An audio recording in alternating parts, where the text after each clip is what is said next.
جی السلام علیکم، اس وقت میں بنی گالہ میں موجود ہوں، میرے ساتھ اعجاز الاقصیٰ موجود ہیں۔ سر یہ جو گرفتاریاں ہو رہی ہیں کیا کہنا چاہیں گے؟ یہ گرفتاریاں ہو رہی ہیں بکھلاہٹ کی وجہ سے۔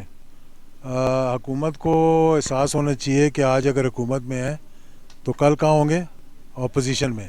ٹھیک ہے، تو سیاست تو چلنی ہے نا اس ملک کے اندر، تو اس لیے ان کو چاہیے کہ جو مہنگائی بے روزگاری پہ توجہ دیں بجائے اس کے کہ پکڑ دکڑ پہ۔ اچھا یہ کہا جا رہا ہے کہ شیر رشید کو بھی گرفتار کرنے والے ہیں، جو پاکستان تحریک انصاف کے باقی رہنما نے ان کو بھی گرفتار کرنے والے ہیں۔ گرفتار کر کے کیا کریں گے؟ پھر چھوڑنا پڑے گا ان کو، ٹھیک ہے، تو عدالتیں چھوڑ دیں گی۔ میرا خیال ہے کہ جن کو پکڑ رہے ہیں ایک آدھے دن میں سب چھوٹ جائیں گے۔ اچھا سر مجھے یہ بتا دیں سب کے پیچھے کون ہے؟ سب کے پیچھے حکومت ہے، اور کون ہے سب کے پیچھے؟ حکومت ہے۔ حکومت ہے، حکومت۔ ٹھیک ہے، دیکھیں جی اعجاز الاقصیٰ بھی یہاں بنی گالہ پہنچ گئے ہیں، اس کے علاوہ پاکستان تحریک انصاف کے رہنما یہاں پہنچ رہے ہیں۔ جب میں نے پوچھا یہ سب کے پیچھے کون ہے، اعجاز الاقصیٰ مسکرا دیے اور کہا کہ حکومت ہے، لیکن سب جانتے ہیں سب کے پیچھے کون ہے۔ مزید یہاں رہنماؤں سے انٹرویو کریں گے اور آپ کو دکھائیں گے کہ وہ کیا کہتے ہیں۔